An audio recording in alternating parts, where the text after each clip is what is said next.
What is happening, everybody? Welcome back to Tour Life. Today is December 17th, and boy, oh boy, do we have some things to talk about tonight. The PDGA comes out with potentially a rule that we've been talking about for a long time. Is the PDGA listening to Tour Life? We'll discuss. GKPRO says, we don't like that name anymore. We want a new name. Go throw. And they might have a new league, a new tour. We'll discuss as well. Will Schusterick says, let me get the corner office, Yuli. Let me take that corner office. He's going to get a new position. We'll discuss about that. And also we've got some DGPT late payments. We all like to, not have to pay our bills on time. Should that be allowed? We'll discuss and get into it all tonight. We got little listener questions. Before we do any of that, Yuli, how's it going, brother? It's good. People blowing my phone up 1 second. Oh, jeez. I gotta tell them I'm busy. Tonight's the night. Tonight's the night. Things are going good. Yeah, things are going good. I got this right here so I can look a little more important on the show. Well, you have a pen?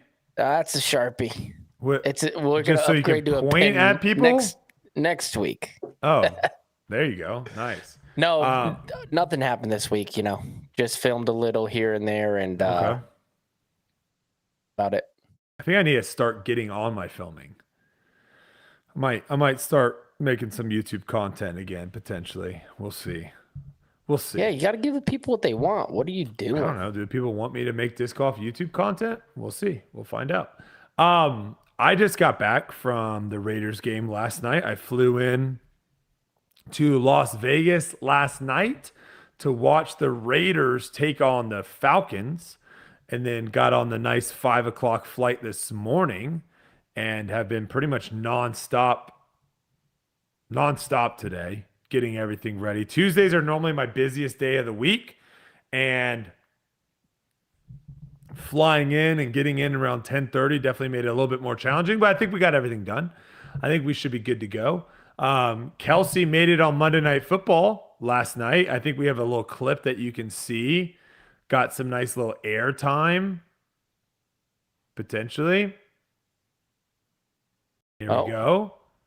Yeah, the big screen, Monday Night Football, little air time. Yeah. That's awesome. That might have been the highlight of the game. That might have been the highlight. I mean, the Raiders. Hey, Raiders had a chance at the end. Yeah, because the Falcons are terrible. Are terrible, and B, they're like, we're gonna beat this team, and then they were like, oh crap, we might not beat this team. Like they were giving up. Like the Raiders could not move the football for the entire game, and then once the game was pretty much out of hand, or at least when they thought it was out of hand, that's when they started moving the ball. I believe Desmond Ridder had 48 passing yards in the first half. So yeah, it wasn't brutal. Good. But only 2 more home games. I'll be flying back out for the Jaguars game. Could be a win. They might win that, but if Mac Jones comes out there and balls over us, I don't know what I'm going to do. And then the final game of the season will be the Chargers, which will be a meaningless game for the Raiders and actually could be a game that the Chargers need to win. So we'll see how it all pans out. There's speculation about Shedeur Sanders throwing the ball with Malik Neighbors in New York during the Heisman thing, and they're like having buddy talks. So Shedeur might not be going to the Raiders. I don't know. It's all speculation. But that was pretty much my week in a nutshell. Didn't really do too much outside of that. Got some big sports cards. I'm actually, right after this show, going over on Whatnot to rip. I've got, let me show you this box. You'll love this box. Is it the new Prism? They just dropped today at my local card shop. I saw it. $2,000 box right here. Yeah, it is. It's the Prism. Yeah. Yeah. Prism FOTL, $2,000 box. So we'll be ripping that right after this show over on Whatnot. Did you pre-sell it? No, we're just doing $1 auctions. Man of the people. Let the people decide. All right, before we get into our show tonight, big shout out to our sponsor, Discbox. Most disc golfers have a stash of extra discs. For some it's dozens, for some it's hundreds, and for many it takes the form of unruly piles and stacks and don't fit properly in any container and waste a lot of space. But now there's a storage solution called Discbox. Discbox is the only low-cost disk storage product on the market. Discbox is a simple disk storage bin that holds up to 30 disks, requires no tape or glue, and is made from recycled material in the US of A. Go to discboxdg.com and you will find quality discounts, wholesale options, multiple colors, and most importantly, no order minimums. So you can order just a single box if you want. Discbox also makes a great players pack item as well. Visit discboxdg.com today and get your collection organized. Use code FOUNDATION for 15% off your order. Use code FOUNDATION, 50% off your order, thanks to our sponsor, Discbox. We're going to kick it also to another sponsor of today's podcast, Prize Picks.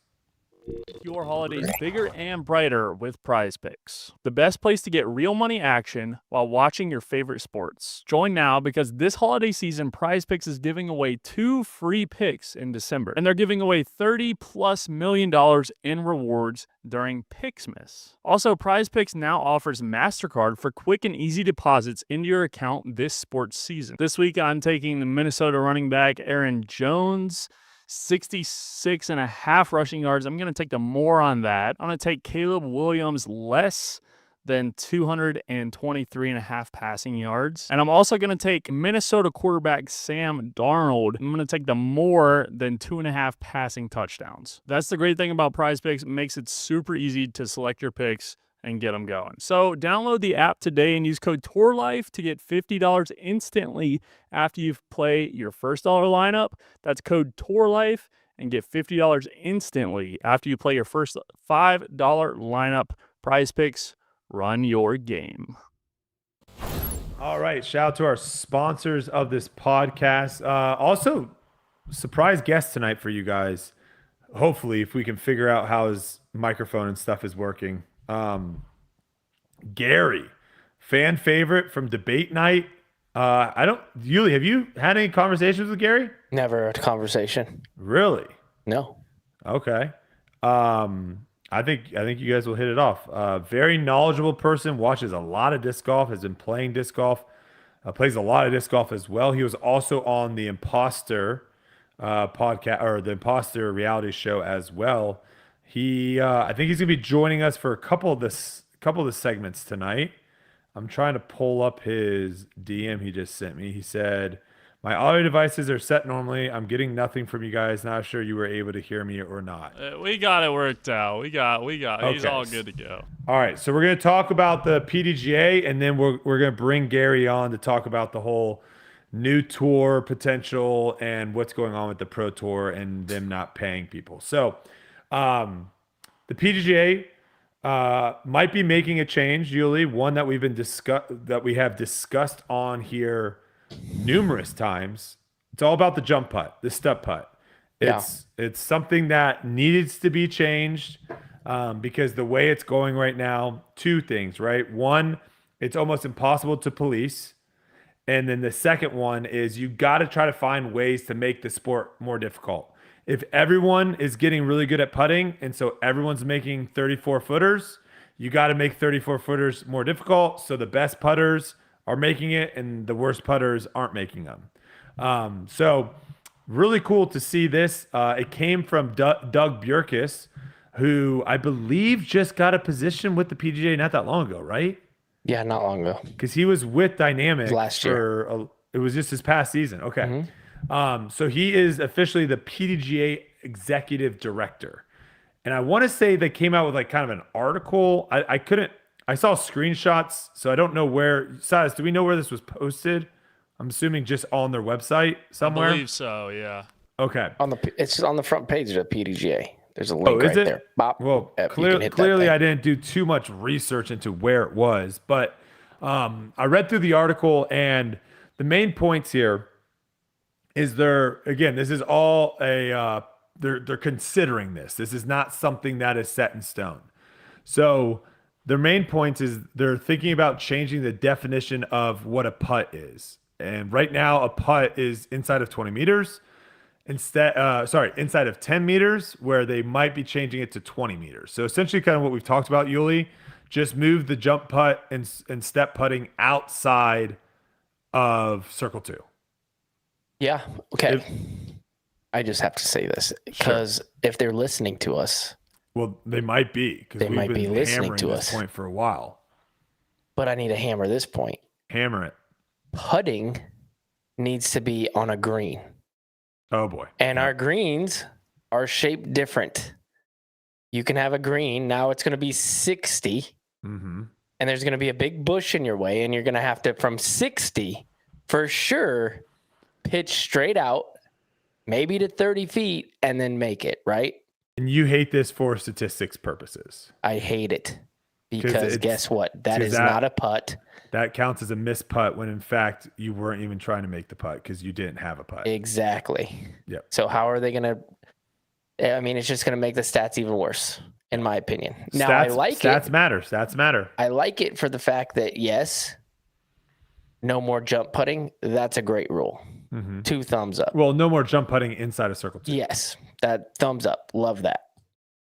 Don't like it because of what I'm just saying right now. So I could throw it to 15 feet, and there's a brick wall in front of me. Yep. And I have to toss it over the brick wall right there. That's a putt. Needs to go away. So if they're listening, we need to mark. Maybe the greens are a little different. Maybe they're shaped a little different. And this is perfect because now the greens are big. So you can map out the greens with actually a lot of area and space to land. If you land on the green, you're on the green in regulation. If you land in a bush, not a green in regulation. Yeah, because that's, again, this is, just to clarify, the only reason that you think this is important is statistics. That's the only thing. Yeah. Yeah, because I agree with you. If we all know that there's a bush on the left of the basket, and if you go left of the basket, you have no putt, that person, if he throws it left of the basket, should not be rewarded with a green in regulation. Yeah. And again, you might be thinking this is all small, whatever. All this stuff matters. It does. In traditional golf. You want good statistics that actually matter. You don't hit the green, you can still use your putter. Sure. But Yeah, you can still scramble from there and make the putt. Yeah. Another question, why do we use meters here? Well, maybe it's like meters is thing. not an American measurement. Yeah. We don't like, the only other thing I can think of that we use meters for is like track and field events. We use meters still, like 400 meter, 800 meter, which I'm not entirely sure why we use that. There might be some. There's some explanation out there. There might be some explanation for that, but why do we use meters for disc golf? Ooh, PDGA, if you're listening, get rid of the meters. Let's do feet. Because everyone says 33 feet. For the majority and it's of not people. really. It's like 32 and some change. But you could just say 33 feet. Yeah. Or you could change it to 30 feet, 60 feet. I don't know. I've always wondered that. Why do we use meters? Because we don't use meters anywhere else. We don't say that this hole's 103 meters. All the Europeans are just... That's fine. They're just cringing right now. They're like, no, we do that. But it's just another thing that needs to be uniformed. Like everything needs to be the same. It doesn't make sense to have different distances. Okay, back to the rules. I just wanted to... Yeah, we have the 2 meter rule too. See what I'm saying? Like the holes are all in feet, but we have all these other meter things. Very, very strange. Did you have something? Sorry. No, I said, okay, go back to what you were reading because I thought you had something. I went over what if they were possibly listening. Yes. Well, they might be. Now we got it. Also, Silas, clip that whole thing, pop it in the thing, put the PDGA up above, and tag them. Send it out there. So this was kind of their reasoning too, which makes a lot of sense. Doug actually was quoted saying there currently are many step or jump putts in Circle 2 that are either borderline or clearly illegal. So they've been, I'm sure, seeing the social media posts. They've been following along and seeing that this has now gotten to the point of where people are calling it out. And I thought it was very interesting. They basically, another point they were trying to make was like, we need to protect from potentially having a situation where someone makes a tournament winning jump putt on hole 18, and then everyone just is blasting the screenshots. I think this was like a James Proctor thing at MVP. But his was good. His was clean, but I think that's what they're trying to avoid is like, oh, look, this person made that putt to win the tournament. It was an illegal putt. Yep. So it was interesting that they stated that was another reason for wanting to make a change. It's a good reason. I mean, recently I was on the Jomez putting game, and I was just illegal all over that place. There's screenshots just popping out everywhere. It's like, hey, man, I didn't know. Like, what? Like, nobody's gonna call you on it. You know what I mean? Yeah, like, that's just the way that it is. It needs to go. It needs to go. It was very weird because initially, like when I was reading it, I was like, oh, it sounds like they actually are going to change this rule. But then at the very end, it basically says like, this is just like a consideration. We're reaching out to you guys to see what you think about it.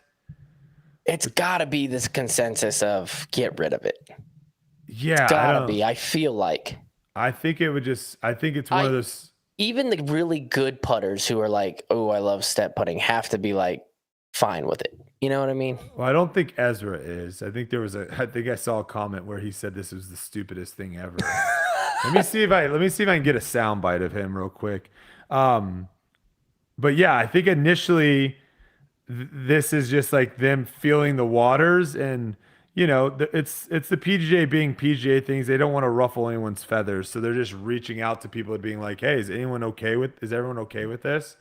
Now you will have a lot of people. Yo, you are live on Tour Life right now. I am?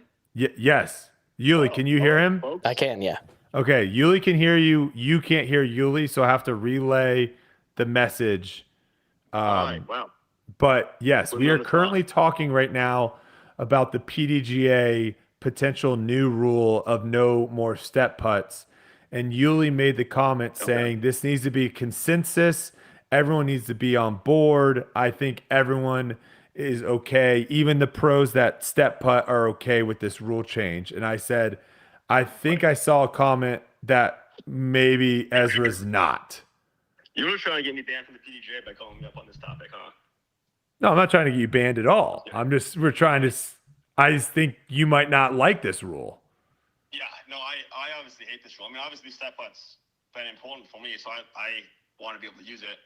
And I don't think it actually accomplishes the result that we're really looking for that well. I mean, it basically just keeps the same issue and pushes it back 65 feet or whatever. So it's like people are still going to foot fault from 66 feet, 67 feet, whatever it is. It's just moved back to that distance. So I guess it's going to happen a little bit less. It's going to be. It actually probably happened more from that distance because you got to get more oomph. So people are going to be a little more aggressive with their putts. I don't think it really does the.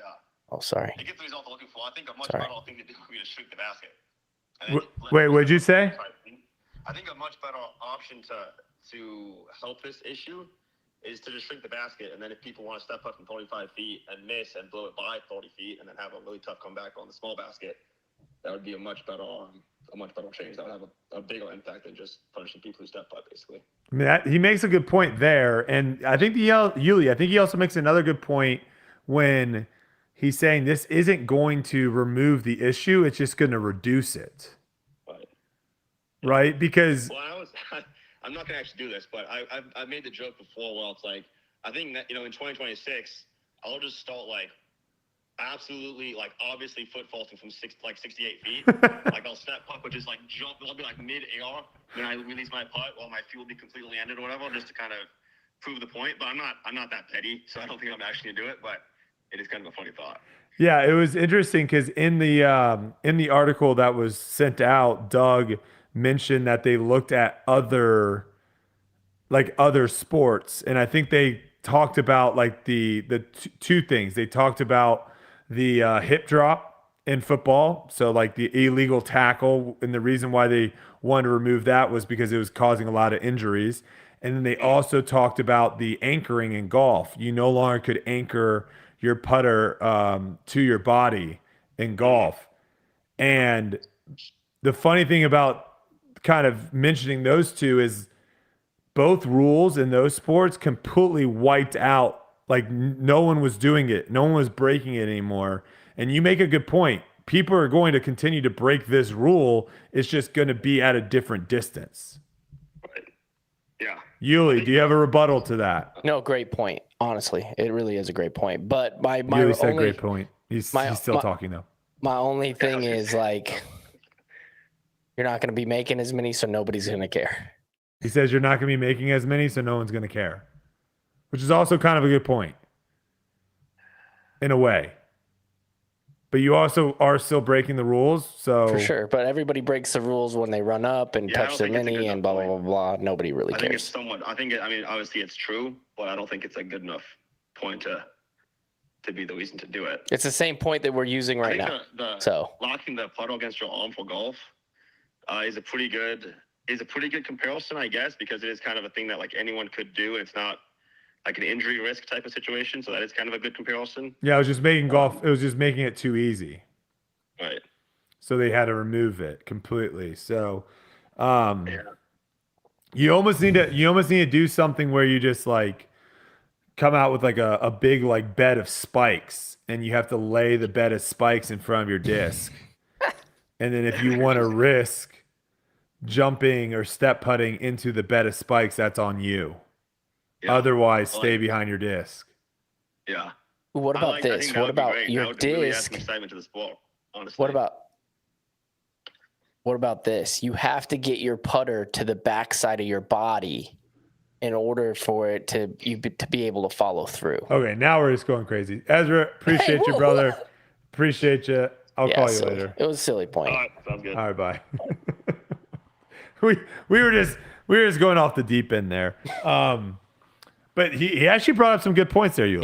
He did. It is kind of a weird rule where it's like, hey, we're gonna fix it for this, but we're just gonna You're kind just gonna of have to fix it later once people get really good at that. yeah. distance. There's gonna be like we're just gonna turn our blind eye to it's still happening. It's just happening from further away. So I mean, it's kind of like the.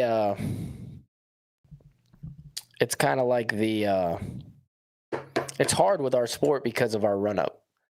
Like, yes, at what point do you not differ allow that between anymore. Yeah. a throw and a putt? You know what I mean? And that's why I was going to make the point of like your putter has to get behind your body in order for it to be considered a throw. You get what I mean? Or something like that, because 60 That's feet, also still tough because people are gonna be Oh, for now. sure. There's gonna be right on that fine line of whether or not. yeah, I don't know. I don't know what the answer is. Yeah. Because throwing from 60 feet, if you were to throw it, you're gonna have to follow through. But I guess it'd be tough for you to come off the ground. He made a good point too. It's just saying like if you're trying to make putting more challenging, because I think that is part of it, right? Because they were talking about how this rule's been around for so long. I don't think it's a challenging thing. I really don't. They did mention that They though. can mention it all they want, but hear me out. They can say they're trying to make it more challenging. I think it's the complete, utter rule breaking that you can see with your own eyes because of how much footage we have of disc golfers doing it.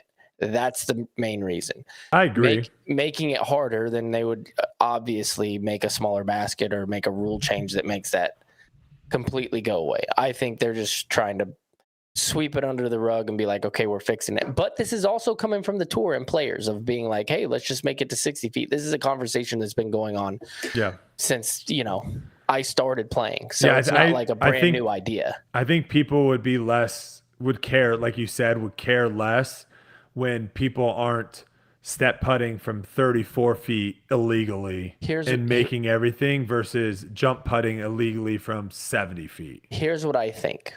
Okay. I think you make it go to 60 feet and then don't care if they release it while they're in the air. Yeah, You know what I mean? that goes back to our rules of like you can be able to jump behind your and then you disc. make a distance, kind of like the sheet of paper behind your lie. You make a distance to where you can't go past this in front of your lie. There, I just fixed everything. Just like that. Oh, you can't land in front of your disc pass? You can't land a certain distance in front. I know, but then that gets it's they're making all these rules where it's like everyone has to like watch very carefully and like what But people are gonna be nobody's like, gonna care from 60. Well, yeah, I just don't like any of these rules where we're having to like have It's a tough, the you gotta greatest admit, this is eyes a of all tough- time. This is a tough rule. Just jump behind fix. your disc and throw. Have fun. Well, what about this? What if you could jump from behind your lie onto your mini? Because I thought about that. I'm like, okay, why don't I just step putt to my lie? If you're saying I'm foot faulting, my plant foot will be on my lie. Yeah, it's just they got to try to figure out a way to where it's not all this ticky tacky stuff, because people will start going. There will be people that ticky tack calls if it can benefit them for sure. Oh, I've been in tournaments where it went ticky tack to the smallest degree. It was, yeah, it's been crazy. All right, we're gonna bring Gary on now because shocking. Okay, they're still. So I'll set the stage. They're still trying to figure it out. Kind of a shocking time of release. So GKPRO made a YouTube video where they basically, people thought it was going to be like very clickbait. Silas, can you mute him so I don't hear an echo in the background? Because I can hear myself. Thank you, and it's driving me insane. So Imagine what everybody else feels like. Yeah, hearing double of me, that would be insane. So they came out with a YouTube video that basically was what people thought was like clickbaity, where it's like, I'm quitting YouTube. And then you come to find out it's like they're not really quitting YouTube. They're actually just like starting a new channel or something, right? Yeah. So I can't remember exactly what it said. I think it says like GKPRO leaving or something. So people were thinking like, oh, there's gonna be like another clickbait thing, potential. Well, it was kind of in a way, because they aren't going anywhere. They're not like quitting. They're not shutting down. They're simply just rebranding. So GKPRO came out with like a 2-minute video with Luke Humphreys that basically went over a bunch of stuff that is going to happen in the future. And do we have Silas here? Silas, we good? All right, we're going to bring Gary on. Gary, appreciate you jumping on tonight. Going good. Gary, Yuli, Gary. Gary, what's up, man? How's it going with you? Hey, living the dream. Trying to figure some stuff out, groundbreaking rules discoveries we're doing here. I mean, it's crazy. All right, so Gary, I'm going to try to get all the facts out. If I miss anything, please fill in the gaps, or if something is maybe incorrect, fill in the gaps, and then we can kind of discuss at the end. So with the announcement Luke Humphreys made, the first thing is they're no longer GKPRO. They are now rebranding to a company called GoThrow. They're going to also have a new professional tournament series. Their media network is expanding, and they're going to have a GoThrow tour in the year 2025. Luke Humphreys also made the claim that your favorite touring pros will be playing on this tour across all the best courses in America, and listed 5 courses: Hideaway Disc Golf Ranch in Texas, Persimmon Ridge in Arkansas, Eagles Crossing in Missouri, Kayak Point in Seattle, and Fair Lake in Pennsylvania. All really good courses, by the way. Also, they did mention that this is going to be a point series events, and coverage for the GoThrow tour will be on their YouTube channel. I don't know if they said live. I just heard on. Okay, so we don't know if it's live or not. And tickets are currently available, I'm assuming, for the actual event. I think this is all going to be free. So I believe tickets for the event are available, and VIP passes are also available. Now, a couple things just to set like ground or set it straight, because I think people start freaking out, because I think we mentioned a while ago that there was some rumor that the Disc Golf Pro Tour was maybe putting something in that wouldn't allow us. Yeah, Saz, what's going on with my video? Am I back? Okay. Internet's just struggling. I'm like being pixelated over here. Maybe turn me into an emoji. I don't know. Yeah, people are saying I'm melting. Oh my gosh. It is what it is. Just close your eyes. Melting horse. Here we go. Okay. So there was this speculation that the Disc Golf Pro Tour caught wind of potentially a competing tour coming around. And so they were going to make their players sign, like in their contract, in the tour card contract that you couldn't play on a competing tour, right? And so then when this came out, the news of this came out, it was like, oh, makes sense. No one wants to play that. They don't want you to play on this tour, essentially. Now, Steve Dodge and Jeff Spring both were at one point or another on Staggered Stance, which is another podcast. And from what it sounds like, both of them are very welcoming to a potential second tour. They both think it's going to help grow the sport, potentially bring more money in for the players as well. Jeff Spring went on to say that he doesn't even necessarily think of it as a competing tour. He also kind of gave a hint that this also could be like skins matches. So like a completely different format from just the stroke play that we're used to on the Disc Golf Pro Tour. And Jeff also said that he doesn't really want them to compete, that he has, worked really hard to open up these weekends so that pros aren't touring and playing every week for 9 months straight, and was basically saying like, hey, this second tour could do a decent job of like filling in the gaps of where Jeff Spring set the schedule. We go to this event, then we have a week off. We go to another event. This second tour is during that week off. Also, it looks like the people also were speculating maybe the GKPRO got like kicked off the Disc Golf Pro Tour. Not the case. It looks like the GKPRO or Go Throw, whichever they're going to go with, will continue to work with the Disc Golf Pro Tour at least in the year 2025. All right, Gary, did I miss anything? No, I think you got most of that covered right. There's a couple nuances there. When you look at the events that they announced, right now only one of them has tickets available for purchase. I think it's a very interesting one that has tickets available for purchase, and that's the one that's Eagles Crossing. Interesting. So you start getting ideas of maybe where some of the funding is coming for this tour, and you kind of look at the Eagles Crossing guy who has put up a lot of money for events before, and with that being the only event that they have tickets being sold for right now, it kind of makes you wonder if that's where that's coming from. But no, so far nothing else has been posted. Their first event on their schedule is the Hideaway Disc Golf event on March 8th and 9th. So there's nothing really information there wise as to how you can get your tickets yet. There's just nothing posted yet. But really interesting announcement, the fact that it kind of came in the format of a really quick sub 2-minute video.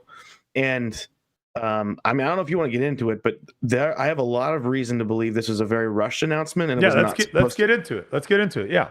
Yeah. So when they first came out with the announcement for it, the video was posted at 8 o'clock in the morning, and 12 hours later at 8 p.m., their website that they were directing people to wasn't really complete yet. It still showed things from 2024, and you kind of couldn't navigate it very well. And around midnight, I checked, and it was good to go then at that point. So the website that they're kind of pushing people to go to for information wasn't really completely ready. Also, and this was a great point brought up by Hunter and a few other people, that they had coverage immediately following for their event in the Playa Lucia Open in Puerto Rico. And on that card, they had people like James Conrad, Kevin Jones, Luke, and Kale. So they have a lot of people who I think are hungry for some disc golf content, who see some big name pros. It would really make sense that following this announcement that they would kind of have an updated graphics package. When they didn't, it was all still GKPRO for this event. There was nothing really set for that. But here's where it gets a little more interesting, is that across their socials, there's a lot of inconsistency on this kind of thing. Their old website, GKPRO, still live. There's nothing on that website that directs you to the news of this announcement. There's nothing that pushes you to the new website, and they're basically clones of each other. So I'm surprised they didn't just do something where when you go to one, you get the other one. If you look on Instagram, no announcement on Instagram, nothing pushing you to get more information. If you go to their Facebook page, no information there. In fact, their Facebook profile lists their old website URL, not the new one. And then on X, nothing, no post since January of 2024. And where this gets weirder, the lowest layer of weirdness I'll go to is that on the video, on the graphic, Luke says to go visit gothrowdg.com. and that takes you to their new website. If you go to Facebook on one of their pictures, it says, I think he actually says go throw disc golf. Yeah, so he says go throw disc golf, but it it's go says throw that DG. it comes up go throw DG. And then on I caught Facebook, that. on Facebook on their picture, it says gothrow.com. That also takes you to their website. But if you look at their YouTube profile, it says all spelled out gothrowdiscgolf.com. And that does not take you to a site that's owned by anybody. In fact, it's available for sale. So I checked all this about 20 minutes before Tour Life started. So it's all still there. All that kind of leads me to believe that this wasn't supposed to happen now, or if it was, when they lead with the line that we are a media company, kind of feels like they fell off what you should be doing as a media company. Well, yeah. So Yuli, this is my question to you: is where are you leaning? Are you feeling like they maybe had to come out with this announcement now and they weren't really ready for it for some reason? And why would that be the case? Or do you think this is just another kind of disc golf company that maybe doesn't really have a clear grasp on how to launch? I mean, we've seen this happen before where there are some interesting launching ideas on products and companies in disc golf. So what do you think it is? My first thought goes to this part of the whole thing. When they say we're rebranding, that means you're just rebranding. You're not starting a new company. You're just rebranding what you already have. And what they already have is a really good product in their skins, in their media that they give out. They're a staple on the Pro Tour. Everybody knows them. Luke does a great job with his commentary on there and kind of leading the charge. The skins matches are some of the funnest things you're going to see on YouTube. Now, if they were to say like, hey, we're starting a whole new company with a whole new tour, and then they really drop the ball like this, then maybe some red flags would go up. But I really think this is just, we're rebranding. No need to look into it any farther. It's going to take a while for them to get this rebranding because they have to push all of their clientele over to that. Now, could they have been a little faster with the restructure of their website and all those things? Sure. But if it's the same company and they're just rebranding, I don't see any problems. So another question, Luke mentioned all your favorite touring pros across the best courses in America. Have you been contacted about playing at these events? I have, yes. I won't get into detail. I don't know how much they want to be public, but they have some big events. I mean, they definitely have one invitational event. I won't go into detail, but it's supposed to be like a really big one. And all the top players are getting invites to some of these. So if it's a big purse, you probably are going to be expecting the big players to go over there if they can find, the funding to get, let's say, just speculation, like a $20,000 first place prize or something like that. That would be silly for the tour to just kind of overlook it and move along. Yeah, that's actually what that information has been posted for the Eagles Crossing event, that it is going to be a $50K purse with $20K for first place. So one of the things, I think I'm locked into that event. You're in there. Yeah. They were messaging me back in November about it. Yeah, I just looked up my text because I was like, this sounds vaguely familiar. You forgot. You're like, oh, I'm playing. Yeah, I'm in there. It's situated right between Music City and Kansas City wide open. So it's a nice spot. The travel makes sense. I went and did Google Maps for all the events to see like what the travel would look like for the pros between these events. And for the first half of what they're presenting, I think a lot of it makes a lot of sense. It's kind of where you get in the second half where they start flirting with playoffs, majors, that I don't know how well attended some of their events are going to be. But I'll be curious to see what that looks like. Yeah, and so people are wondering, like, is this going to be a competitor? What's the kind of long play? And people are also wondering too, like, is this going to be good? Is this going to be something that you're going to do? And so, my thought on anything is the more stuff, the better, right? You throw stuff against the wall, you see what sticks, and you move on. You learn, you move on. Now, my biggest worry with this, Yuli, if I was in GKPRO or GoThrow's boardroom, my biggest concern is, listen, we can get players to show up to our events, basically what you just said. You throw a big purse out there, winner gets $20,000. Guess what? You can get a lot of people to show up.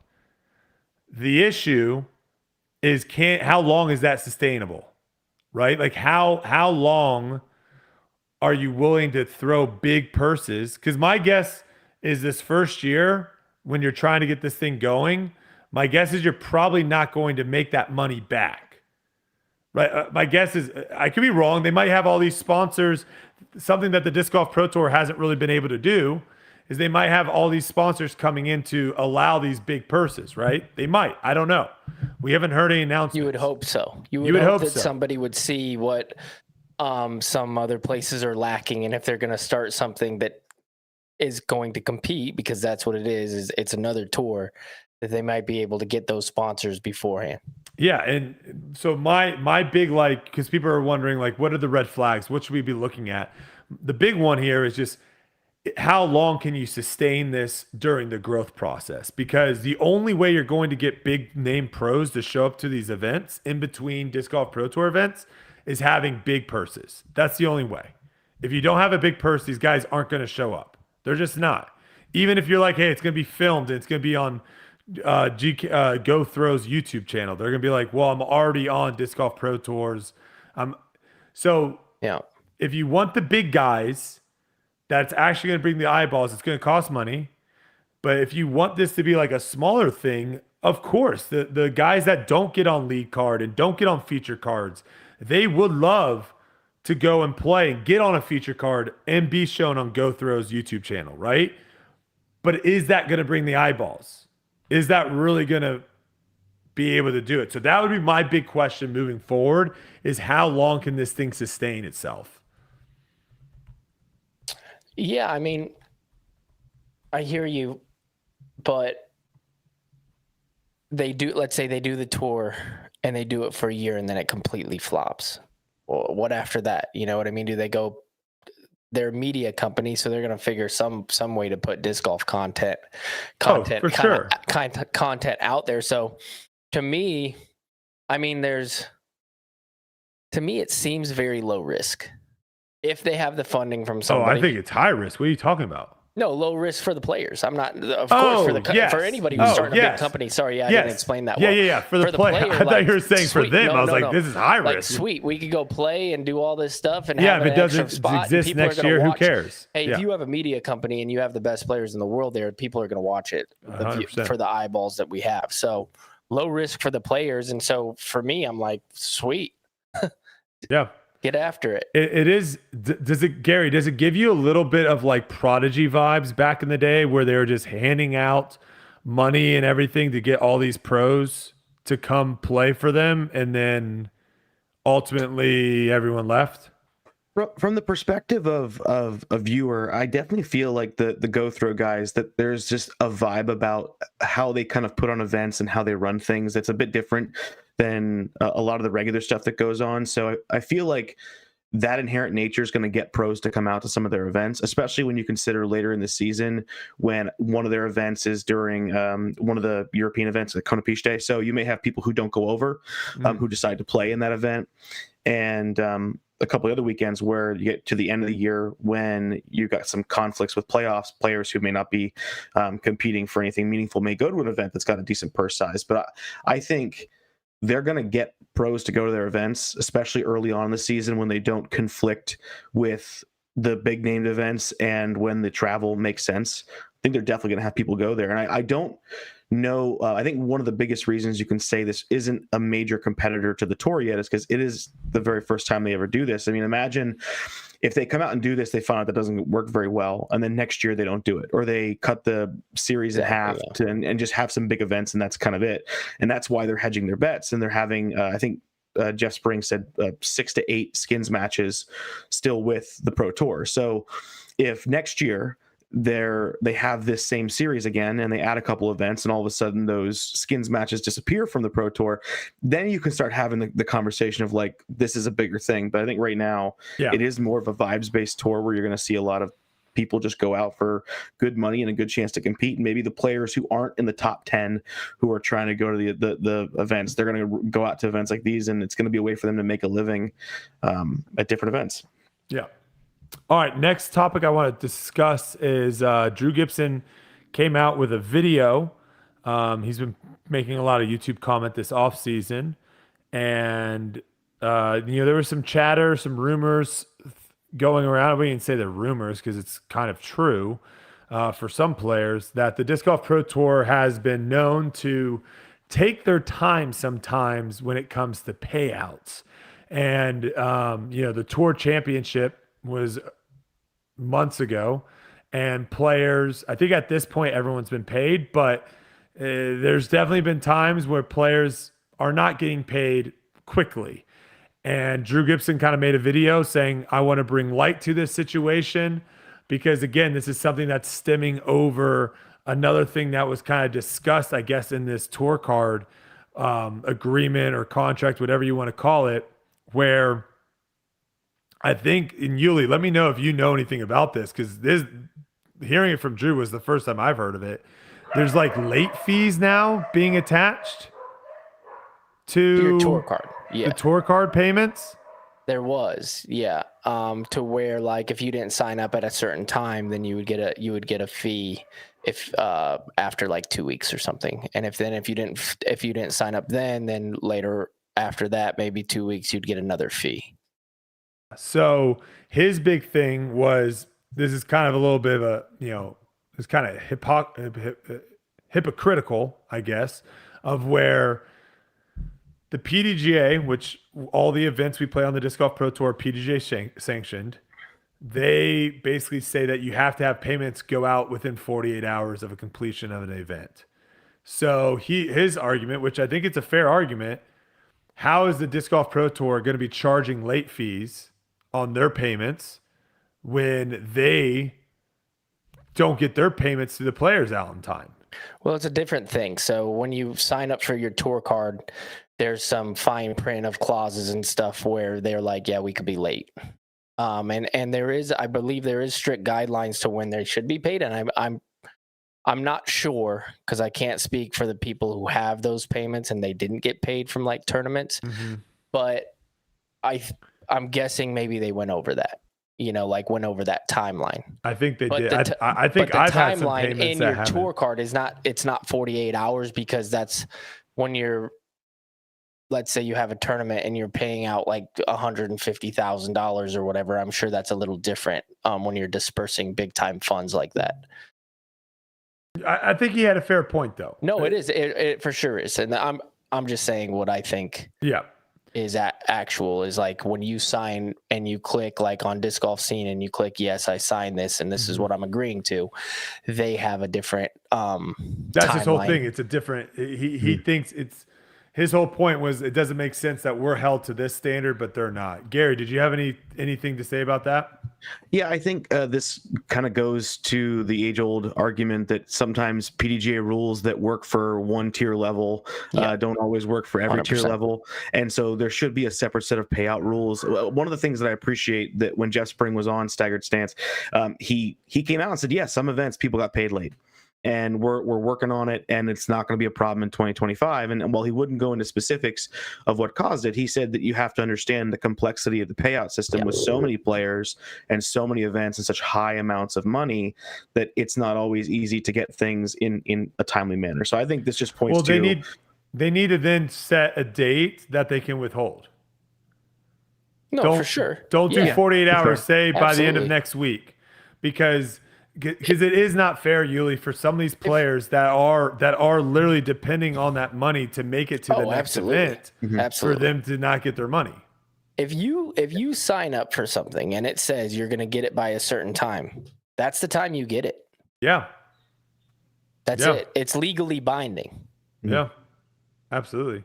The last thing too on here too, that a clause that everyone was talking about like not being able to compete, that has now been taken out of the contract. So I don't know, Yuli, if you were in any of those conversations. I have heard that there was some conversations behind the scenes with some players and stuff. And so that now has gotten removed. Because again, I think initially that was really bad press because it made sense to me of where it's like they're trying to protect their tour. If you're going to play on their tour, they don't want you to also promote and play on another tour. But I think some people, again, kind of to Gary's point, I think some people took that as like, wait, you're not going to let someone play an A tier? Like, I don't think that's what they were trying to avoid. Like, I don't think that was what they're trying to take away. I think they're trying to make it, which is pretty much what every business in sports that has like leagues, if you play in one league, you can't be also playing in another league. Yeah, no, absolutely. And I think you're on point with that. So there were some players who like got together and they were like, okay, like this isn't right. And there was meetings and different things, and the Pro Tour came and we had meetings with the Pro Tour and the Players Council for the Pro Tour. And we straightened it out, and they were very accommodating with the things that the players ask, which they should be. And it went pretty smoothly. I think those details are getting kind of smoothed over even as we speak. And within the next couple of days, everything is going to be out there. But some of the things, got left out and got straightened out. I think what it comes down to is the language was just so vague. You know what I mean? And when you're signing big contracts like that, you can't be vague in those situations, because then you drive fear in the people. Yes. And then they're like, well, what? I don't even know what that means. What do you mean? I can't play a C tier? Like, probably not what they meant. You know what I mean? Or there's other clauses that were in there that threw up red flags to where the players are like, hey, this doesn't make sense. I'm not going to sign this, because if the way that I interpret it as a player, this could be like bad news for me someday. You know what I mean? And that's not the point that they were trying to make. So they fixed them, or they are fixing them as we speak. Gary, you have anything to add? Yeah, I also think it doesn't help that the timeliness of all this happened along with, so close to the announcement of the Go-Throw Tour, that people's just hunger for drama and content put both these things together to mean something that they necessarily probably weren't. I don't imagine a world where they look at Chris Dickerson, who doesn't come out to a lot of the West Coast events, and they say, oh, you can't play any tournaments while you're not playing out here on the West Coast. But one thing I will say, and I think it's important to kind of talk about a general standard, is it feels like a lot of times these rules or ideas or concepts keep coming out. There's great distaste for them, and they get walked back a lot. Yeah. And, I know that at my job, if I put out an initiative to my team and everyone hated it, and then I walked it back, I could only do that so many times before 100%. I would no longer have a job. So it's like, at what point do they have these conversations with their player council that Jeff talked about, and it stays within the player council and they figure it out, and it doesn't make it to the general public for us to have this negative opinion of what's going on in the Pro Tour? Sure. So I can actually answer that question, because you're 100% right. So the streamline from the Pro Tour to the players council to the players was not good. And that's, I can put my hand up that I didn't do a good enough job with that as well, because basically the tour council is brand new, and we're trying to come up with ideas to make the tour better and to better the players. Right. And so a lot of the times we're working with the PDGA with like some of this rules stuff, like the players council is directly in contact with like the PDGA, and like some PDGA guys get on our calls and we discuss all these things and we try to work through it to what's the best. I don't think neither the Pro Tour or the Players Council thought it would get to this point to where it was so fast, and all of a sudden it's like, wait, who's taking accountability? You know what I mean? And I think what happened was, like, we didn't see a world where all of a sudden the players like, yep, not signing up for a tour card. And then, Jeff's like, well, we've talked about this in the Pro Tour Council, and so you guys should all know this. But that was never a streamline. It was never something that, like, in the beginning, like, they were like, hey, we're going to discuss this. You tell the players are then involved, and you say, hey, we're discussing these topics about how we're going to better the sport type thing. And so it's like it was definitely a learning process for sure. But I can say this also for sure, that the Pro Tour and the Players Council, with the meetings that we had, we made sure, like, okay, this can't happen, and we need to make sure that the Pro Tour Council has the power to be able to talk to the players and make sure that they're in good hands. Do we have any concern that the Disc Golf Pro Tour is being negatively influenced by the PDGA? Because when Gary said the last thing Gary said, the PDGA is like the poster child for that, of having this announcement, coming out and then everyone being like, that sucks, and then being like, whoa, never mind, psych. It's kind of like that Texas Tech game when everyone was throwing the bottles on the field because that call was terrible, and then the refs returned the call, and then the next week, like a bunch of student bodies started just whenever a bad call happened, they just started chucking stuff on the field, and it basically took like athletic directors, coaches to come out and be like, stop throwing stuff on the field. We are going to get sued. Like we'll get fined. Stop doing it. Right. Like you can't just like, to me, it's not even just what Gary was saying. If like he loses his job, you kind of lose all respect for them as an organization. That's what it is. The leadership is really what it comes down to. Like it's really like who's running the insane asylum is what the question is, because it's like clearly, and again, it's okay to make a change and say this. Listen, I know better than you guys. That's why I'm in my position and you're not in my position. We're gonna run with this and stick by it. Like I'd have much more respect for someone that did that than someone that every single time they come out and say something, if a couple people say, I don't like that, they just bend over backwards and they change. I agree with that to a point, but like for disc golf, for example, somebody does something that's absolutely ridiculous and the players say, no, I'm not going to sign that. Then you have to run it back. You know, it's like, but that should be, like you said, that should be behind closed doors. Like that, when all was those, it not? What's that? When was it not behind closed doors? I mean, like the Champions Cup thing, the formats. I mean, there's tons of PDGA things that have come out where people are like, I don't like that. And then it gets changed. It happens all the time. I'm saying it should never get announced. Those are things that just happen in tournaments and stuff. I'm talking like a big scale situation. Like, I mean, the format of a major is a big thing. A format of a major is a massive thing. Right. They came out and said, this is our format. And then you had the right pros, the ones that have big voices say, I don't like that. And they changed it. No, the PDGA definitely has done those I'm things. talking about the PGA. I'm not talking about the Pro Tour. Yeah, sorry, I got those two mixed up. That's my bad. Yeah. I'm saying that the PDGA does way too much stuff of where it's like I can see them Monday morning. They're all in their offices being like, this is awesome. This is awesome. You got the tweet fired up. You got this. And then they post it. And then everyone's like, this sucks. And then being like, oh my God, what do we do? All right, just change everything. You know, they have no backbone. Gary, thoughts? I'm glad that we didn't have to play that major like that. I'll tell you that was ridiculous. Anyways, I think that lends credence back to the point earlier about how competition at like a tour level is actually a good thing, because it drives people and individuals and groups to be better about stuff. You know, with GoThrow starting this thing, it makes people like the Pro Tour go, you know what, we really need to be good about the communication line between us, ourselves, the players, the community. We need to really think carefully about how rules are decided. I mean, the PDGA is going to be the PDGA. We'll see if that ever changes. But I think that the stuff like the information about the potential clause and all that, and the implementation of this player council, which I think is a great idea.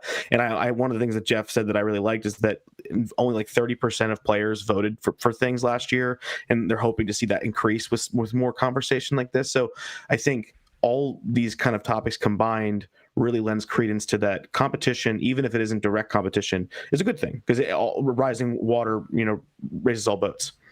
Yeah, and there might be some things that the GoThrow does in their events that the Pro Tour go, oh wow, that looked like that went successful.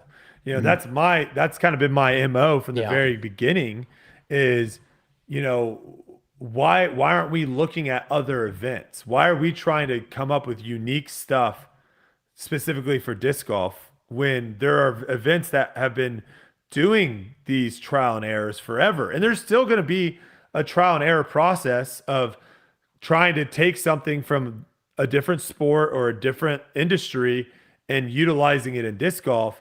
But I think we need to be doing more of that. I think we need doing more. And so like if this other tour starts doing stuff that works, the Pro Tour 100% should try to adopt some of the things that they are doing. So I agree. I think only good can come of this. I think the only person that could really be in a bad spot is the investors.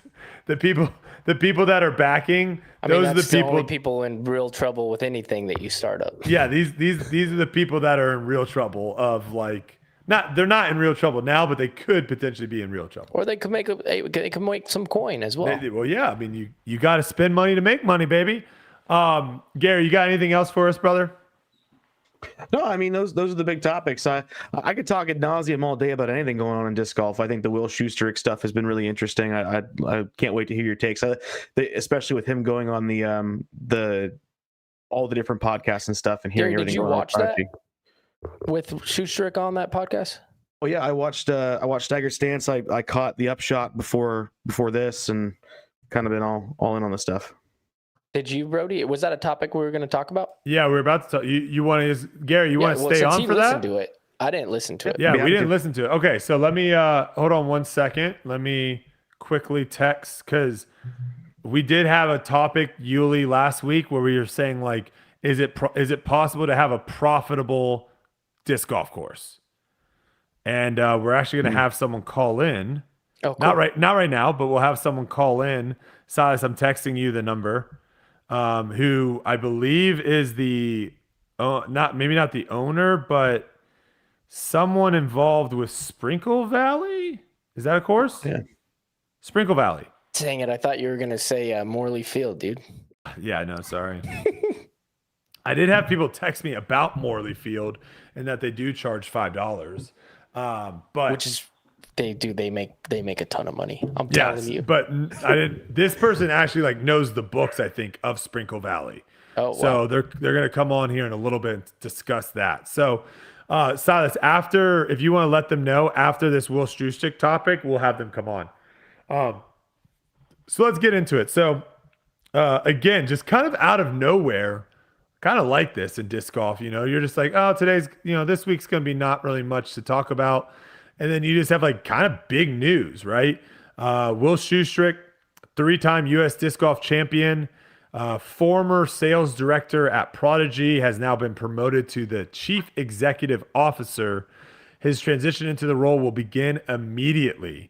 Prodigy goes on to kind of give a little insight on what he will actually be doing for the company now. So he will be overseeing daily operations.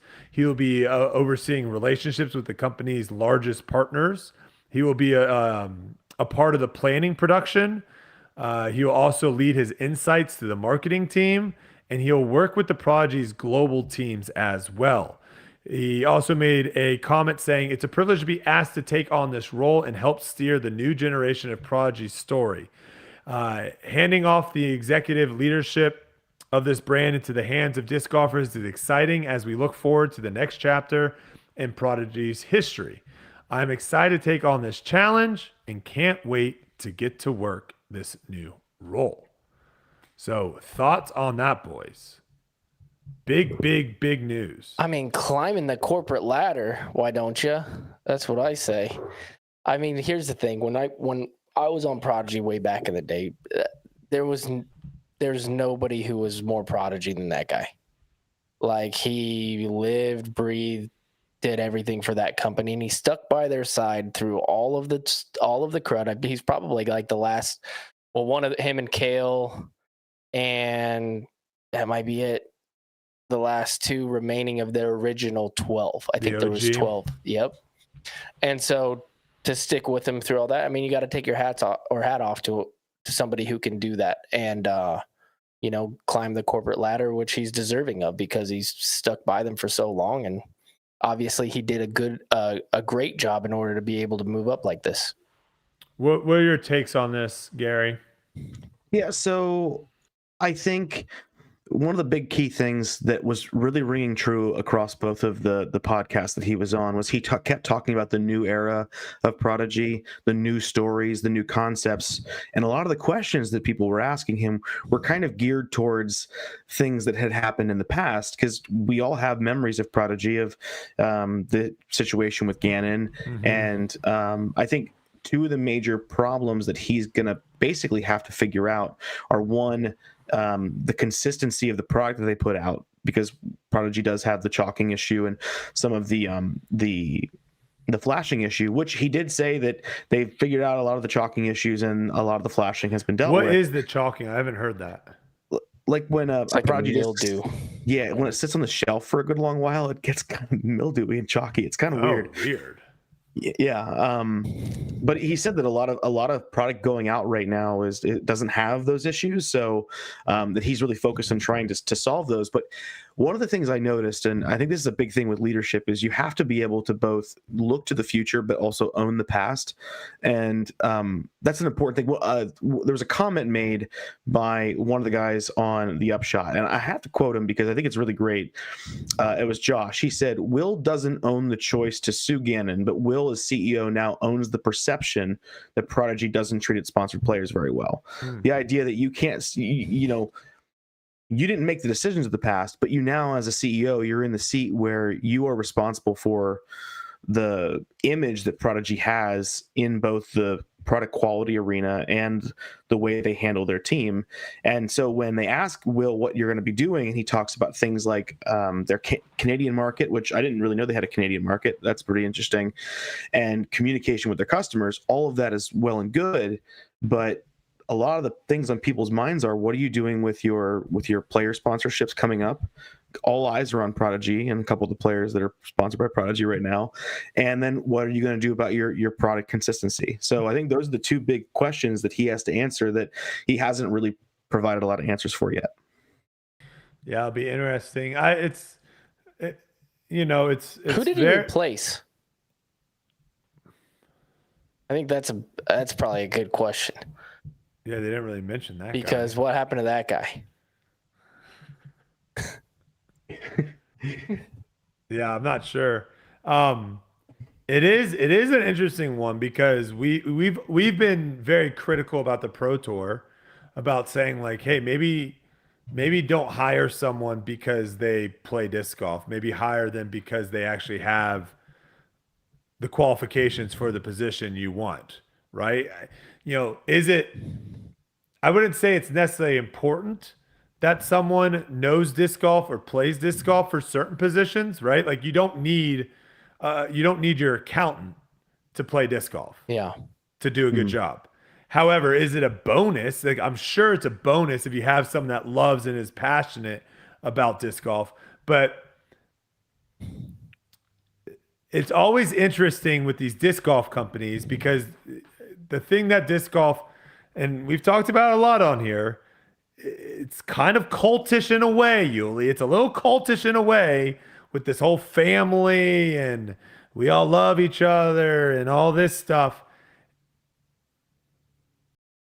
I hear what you're saying. You see what I'm saying? It's like, it's 100% do. I love Will. I think he's a great guy. When he came on the podcast, he was awesome.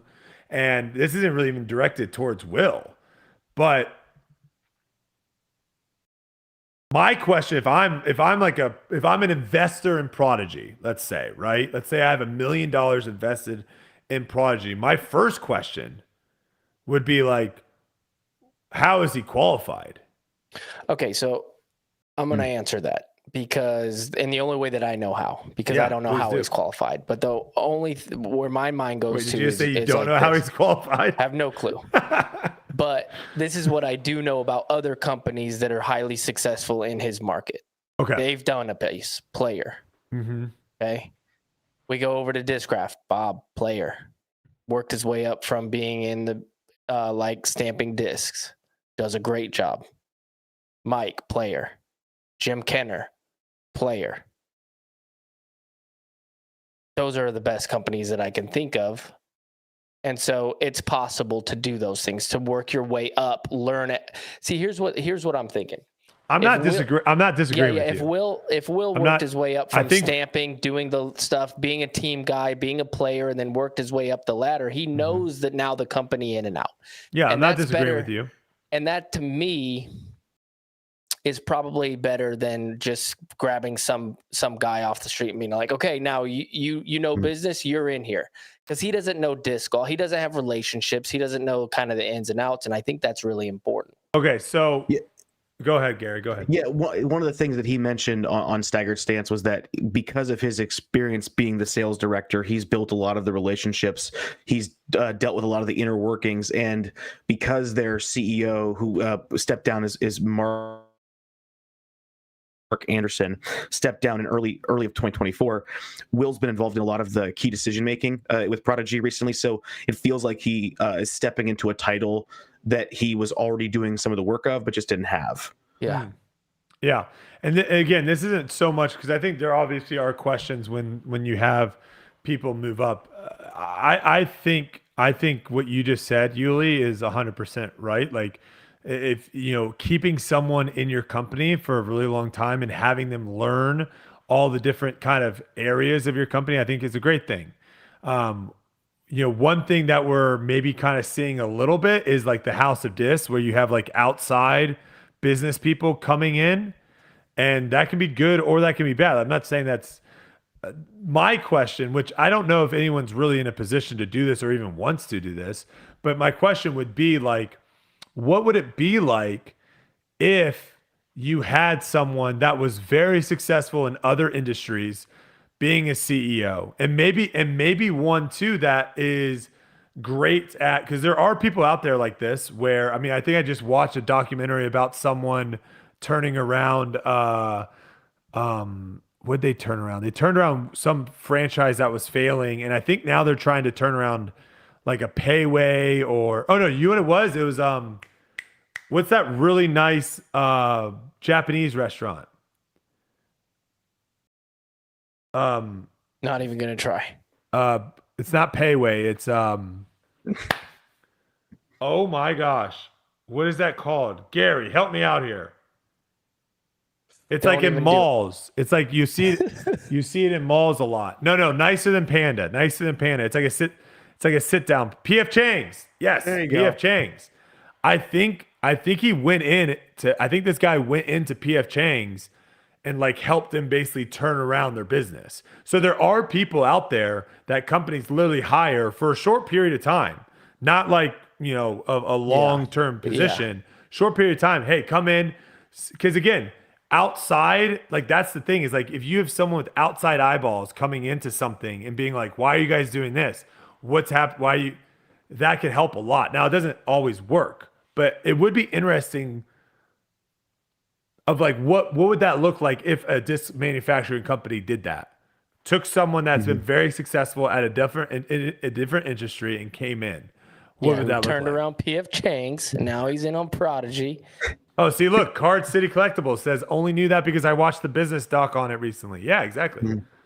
There are certain facets of the disc golf business that aren't specific to disc golf. So I think having someone who has a really Michael. big manufacturing experience can come in and be very helpful. Someone who has sales and marketing, because definitely would love to see better sales and marketing coming in to the disc golf world. And so I think there's a lot of benefit there, because if you live in an echo chamber and you've been with a company for 20 plus years, you've only existed within that echo chamber. And while it doesn't mean all of your ideas come from within that company, it's good to have outside sources come in and surround yourself with dissenting ideas. Because when you have an idea that may be different than yours, you can either learn something new that you should be doing, or you can learn that what you've been doing this whole time is correct.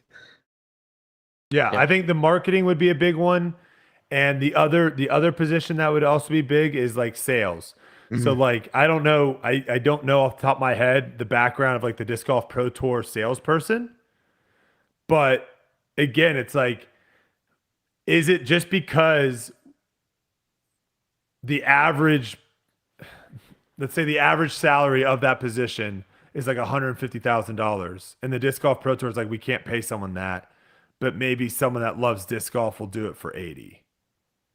Yeah. And so they get, That you know, happens. you see what I'm saying? Is like, these are all interesting questions I have. All right, Gary, did you have anything else for us, brother?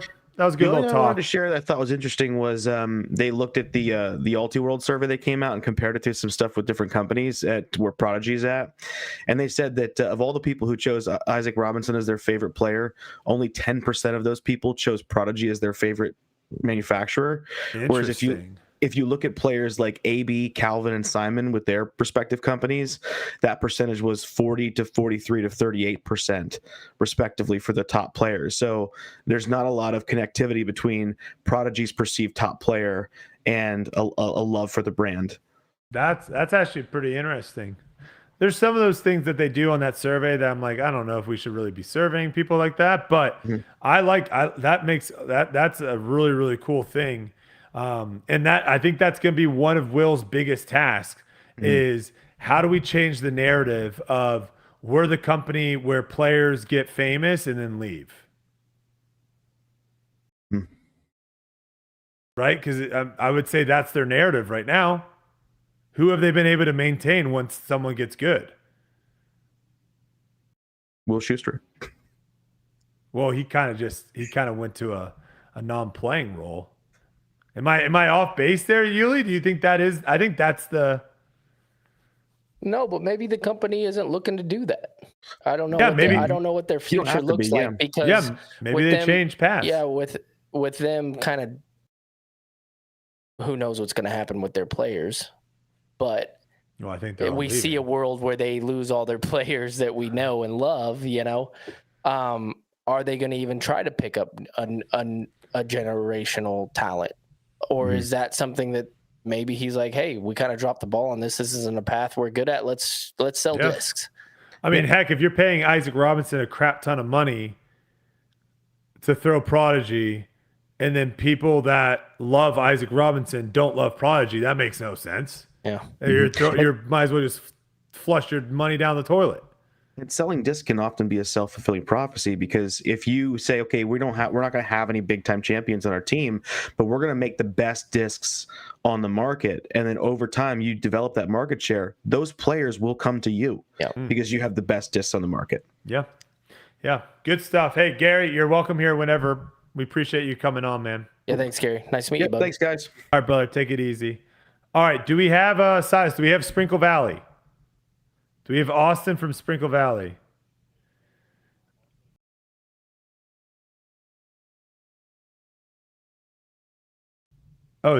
Okay. I'm an idiot. This is a company. Austin Beer. He's tweeting from his company Twitter. Which, hey, shout out Austin. Hey, if anyone's ever been to Austin Beer Works, free shout out to Austin Beer Works Tap Room. Hours 11 a.m. to 10 p.m. I thought his name was Austin. I didn't even see that as a company Twitter handle. That's on me. Okay, let's give a little quick. We'll do some listener questions, but let's give a quick shout out to my guy Jimmy TheFlick Anderson. Yuli, this guy has been playing disc golf for 28 years, and he finally got his first ace. 28 years. Wow. Jimmy 28? TheFlick Anderson. Dreams do come true. What do you think the longest someone has gone without throwing an ace? Because, he's playing, this is a 240-foot hole. It's not like he's playing pro-level courses where it's like, yeah, you only have a chance to get an ace one hole out of 18, right? I have a hard time believing the 28 years. Do you think there's people that are longer? No, that's got to be a world record. If he's playing 200, you think he was the longest? It's got to be. He had the longest straight streak of not having an ace? That has to be. You remember your first ace? How long did it take you? Your real one, first shot off the tee, bang. 4 months. Yeah. Maybe this guy had to have taken a little hiatus. He's got to be a one-time-a-month guy. Zach just said, had my first ace 22 years ago. Well, that doesn't tell us anything. Zach, what the heck? Neato. Just hit 20 years. Card City, 20 years myself. Wow. Bobby might be the future. Oh, wait, no. Mick Okay, we got everyone in the chat. This guy's saying never had one, 20 years. He's approaching. This guy's been playing for 20 years. Must be playing the hardest courses in the world. You think so?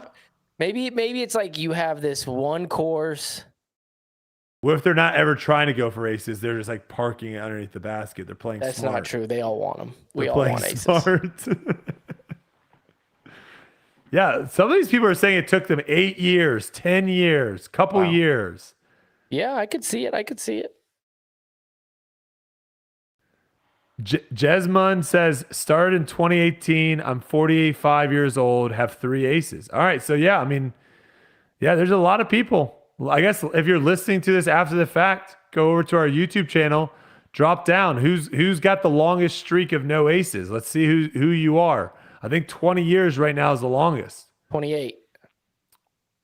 Well, I'm saying like active. No, 28. 28's the record. It's got to be the record. But active. This guy's 20 years, still doesn't have one. Yeah. Jimmy's not active anymore. He's got to restart. Okay, here's a question. How long until Jimmy's next ace? Does he get like another one really quick, like within the same year? From what I've seen, you get one and they just start coming in. Coming in bunches. All right, Jimmy, if you're listening, if you're a listener to the pod, hit us up. Maybe we can get him on. I would love to talk to him for a few minutes. Yeah, seriously. Yeah, Jimmy, hit us up. Talk to Silas. We'll get you on the pod for a little bit. Talk about your 28 journey. Like, did you, like, how, because if he's playing once a month, that's still crazy. But it's still crazy, but it's not as crazy as someone that's playing like 3 times a week for 28 years. Yeah. So we got to know more about Jimmy TheFlick Anderson. Also, do you think he threw a flick in for the ace? What disc is he holding? It's an right-handed forehand. Yeah, it tells you right here. Right-hand forehand fission photon. There you go. There you go. All right, we will get a few listener questions in. Oh, never mind. We are ready. All right, bringing him in. I thought his name was Austin. I apologize, but I did give you a free shout out to Austin Beer Works. How you doing? Appreciate you jumping on here. Oh, my! Thanks for having me, guys. Yeah, in case it wasn't clear, my name is Michael Graham. I'm one of the owners at Austin Beer. I'm the guy that has the Twitter password, so I'm the one that'll chime in from time to time on there. Perfect. Okay, so what is your connection with Sprinkle Valley? So Sprinkle Valley is basically just the name that we decided to call the property. It's a property that was bought by Austin Beer Works as a future expansion where we're going to move all of our operations eventually. But in the meantime, we're sharing the space with Mint Discs. So we bought it. We bought 64 acres of land out there, and there's a big building on it that's bigger than what we need for our tap room. So I can get into the backstory of how I know the Mint guys and got into disc golf. But right now, yeah, it's sort of a shared space between Austin Beer Works. We have a tap room there, and then Mint Discs has their warehouse and then a retail shop, and then we have the big disc golf course that is on the property with that stuff. Okay, so how much are you charging for rounds at the disc golf course? We charge $5 for all day, so you can go there and play. And we have the full 18 course, and then a tiki course, like a small putting course. So it's $5 all day, and then that $5 comes with a $5 bar credit, so you can come after you're the round and put that $5 back towards a beer or a Gatorade or a merch or whatever you want. That's actually kind of cool. That's a good idea. What is the cost of maintaining the course? So, y'all mentioned like on the last week property tax, and that's a huge one, which property tax, of course, varies depending on where your location is and how much the property is valued at and what the tax rate is. Texas has pretty intense property tax rates. That's how they make up for no income tax. But our property tax out there, we just got the bill, and I think it's about $35,000 a year, which is actually not too bad. We have something called a wildlife exemption, so that lets us keep a lot of the land undeveloped, and there's a lower tax rate on it. But so figure $35,000 a year just for taxes. We have a big insurance policy, so we have so many people out there. You have to kind of cover your liability of letting people go through the land and play disc golf if they twist an ankle or something. Insurance, thankfully, it gets more expensive every year, like any insurance. But that could be like another $10,000 a year just for liability insurance out there. Jeez. And that's just like the general overhead, and then the labor costs of keeping the land up and doing improvements and replacing. We have turf tee pads, but now having to replace the turf tee pads every once in a while. There's the initial startup costs of buying the baskets and all the stuff like that, but just the general maintenance of trimming and I mean, we use a lot of volunteer labor, but we try not to use too much volunteer labor to take advantage of that too much. But I would say we're trying to work towards hiring a full-time like greenskeeper person, and I don't know exactly what the salary for that would be, but just say like another 50,000 eventually for somebody to work full-time and like take care of the course. Okay, so you're up to like almost 100K at this point. It definitely could be, and I think it's sort of endless the amount of money you could put into it. Sure. Depending on. We're talking minimums though. Minimums, sure. So minimum, and again, that kind of depends on where you are. The property tax is always going to be a big one that you have to cover. I would think. I mean, you guys probably know, and it depends on what kind of course. You could put a short little 9-hole course on 10 acres or 5 acres even. But if you want kind of a bigger championship level 18-hole course, I feel like 60. Kind of what we have, about 60 acres is probably the minimum that you want. And that's, if it's going to be, especially close to a city, it's going to be expensive. So I just did the math, right? So $100,000 divided by 5, because that's what you charge. 4 trillion people. Gives you $20,000, or sorry, 20,000 rounds. Yep. Then you divide that by 365 days, Right. and you're roughly around 50 plus rounds per day. Yeah. And I Does that sound about right? Yeah, I went back and looked like through our UDisc stats and then our payment portal and we've been open a little more than a year now. We opened last November. That's only 12 that's only 12 tee times. That's only 12 foursomes is what I mean. Sorry. Yeah. It's not that much, but it's really doable, especially if you have a popular course that people are coming through. And the closer you are to a big city, the easier that is. Especially with the accommodations you guys supply as well, with the tap room and the clubhouse and everything. Pro shop and all Those that. are always really inviting for players. That's what I was going to get at too. I mean, I think that having a disc golf course just by itself with no amenities, if it's just going to be a straight up disc golf course, it's got to be a really popular one, I think, to make financial sense. But like for us, we have the tap room there, and then Mint Discs is there. They have their retail space. So the disc golf course is sort of just a supplement to the core business, if that makes sense. So we just need it to sort of break even, or just to bring in. That's the way we look at it. Even if the disc golf course breaks even or loses a little bit of money, if it's bringing customers in to make a new Austin Beer Works customer for life, they might buy a 6-pack at the grocery store, or they'll stick around and have 2 beers and some food while they're there, or something like that. Then it's not just about disc golf. It's just another reason for somebody to come to that tap room versus somewhere else. Yeah, I think that's a sorry, phenomenal Brody, what idea. were your numbers as far as you said you had the UDisc stats? Yeah, so it's actually almost exactly at 20,000 of recorded rounds we have. So it really is, right now we're sort of a break even Awesome, just on the course fees. Yeah. Oh, it's fantastic. Yeah, we got real lucky to partner with Mint, and then Mint, had already put in the bid to host U.S. Women's last year. And so snap. Okay, so that's okay. Now it's all come together. Yeah. Oh, wow. Yeah, that's a sick course. There's that one hole where you have to throw it like through that triple Mando, and I think your guys' deck is like right next to that hole. Yeah, exactly. Oh, this course is sick, Yuli. I got to go down this course. Oh, open invite anytime. I'd love to get y'all's feedback, and I know you have opinions on every course you play, and I'm sure there's some dumb holes out there that you could give some advice to that we could spruce up. I'm more of a public course kind of player, man. I don't know about this. Well, no, this is public. It just costs money, Yuli. It's that's public. what I'm saying. I don't know about the $5, man. I'm just kidding. I love the idea. I think that really, that model that you had, because that was kind of our argument, is I don't think right now a course by itself can generate revenue. And I mean, it sounds like too, like it's you guys are probably right around like generating a little bit of money just off of the course, if not just breaking even. But having that connection with the idea of having your buddies all show up, absolutely, you play a round of disc golf. Maybe you lose a disc during your round. You have somewhere to get the disc right back or buy another one. And then after your round, hey, let's go grab a drink. And you already have, I love that $5. Like you've already spent the $5 in your head. So like you're already like, well, I might as well go in and get something And like you said, like, yeah, I probably would sit down and maybe get a burger as well. And now Absolutely. you just Yeah. made another $15 off of me.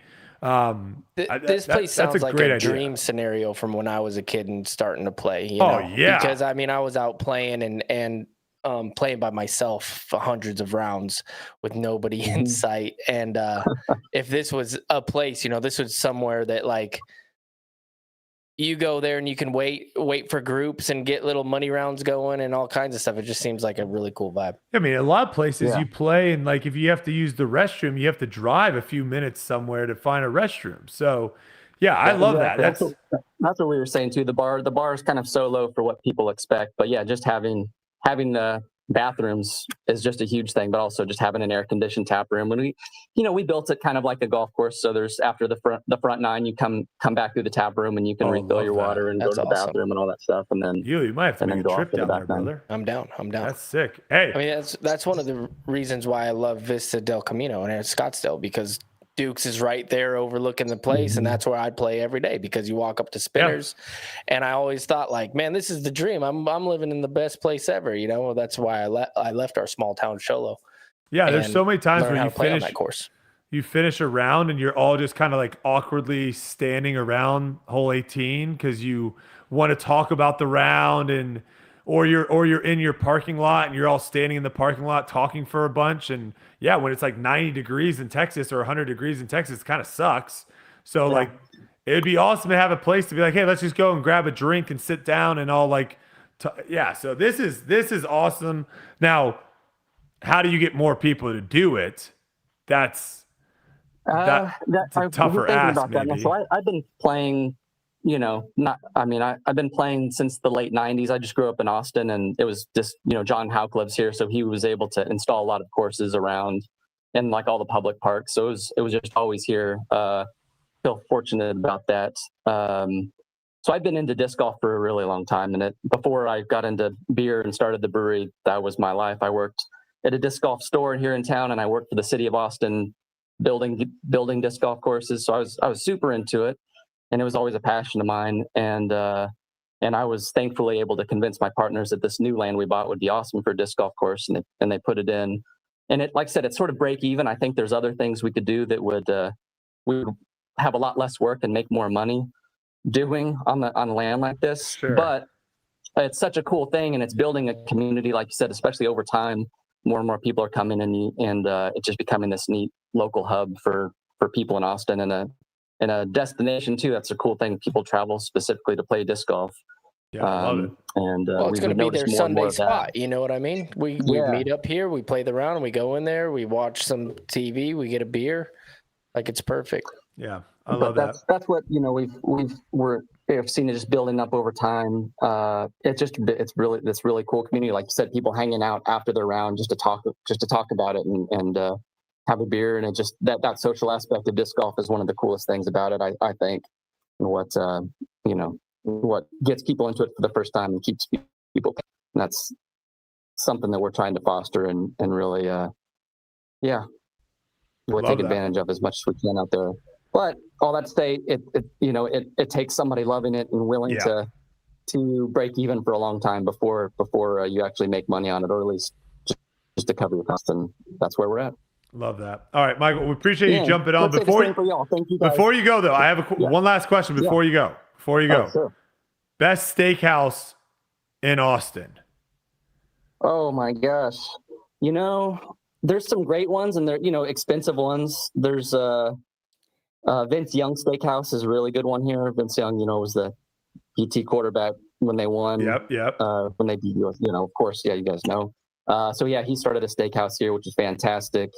I feel like I always got to be careful because as the brewery owner, we deliver beer to a lot of these places, and if I mention some over others, I might get in trouble. But there's some really good old school ones too that are just like a steak cooked in butter on a flat top grill that I really like. There's old ones like some that have been around 100 years. There's one called Hofbrauhaus that actually I think they're gone now.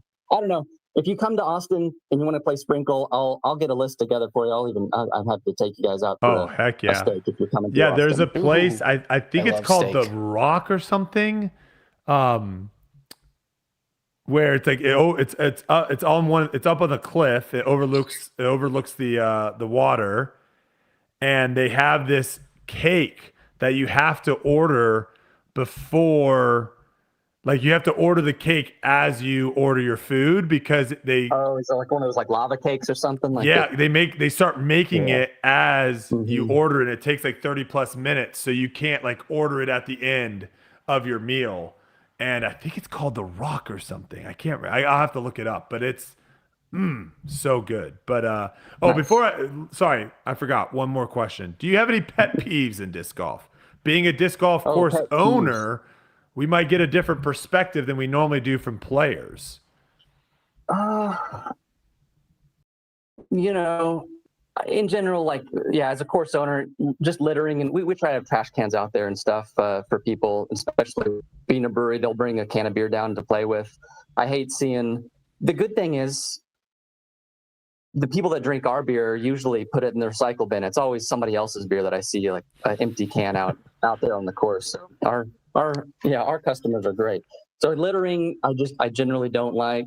And then the main thing, it probably happens everywhere, but the people that complain the most, whether it's online or anywhere else, are the ones that probably do the least amount of work and actually contribute least to the sport. Yeah. So that bugs me. I like 10% of the people do 90% of the work, and 10% of the people do 90% of the complaining too. So I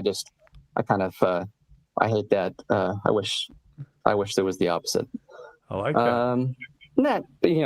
I could rant for a lot of things. A lot of things bug me, but those are the main ones. Well, hey, we appreciate you coming on. Sprinkle Valley, Austin Beer Works. If you're in the Austin area, heck, if you're even close to the Austin area and you want to make a little trip, this sounds like the place to be. My brother actually lives down in Austin, so I already have an excuse to go down there. So we'll definitely have to make a stop by because this sounds awesome. I'm following you now on Austin Beer Works, so we'll be in contact, I'm sure.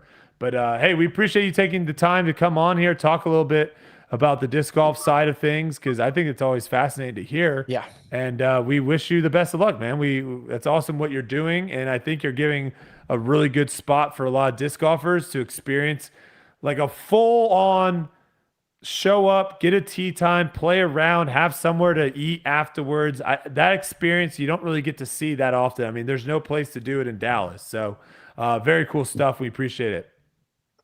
Well, thank you all so much, and thank you all for being that 10% that puts in all the work and makes the sport better for everybody. Really appreciate it. Well, we do our fair share of And, complaining too. Yeah, we do.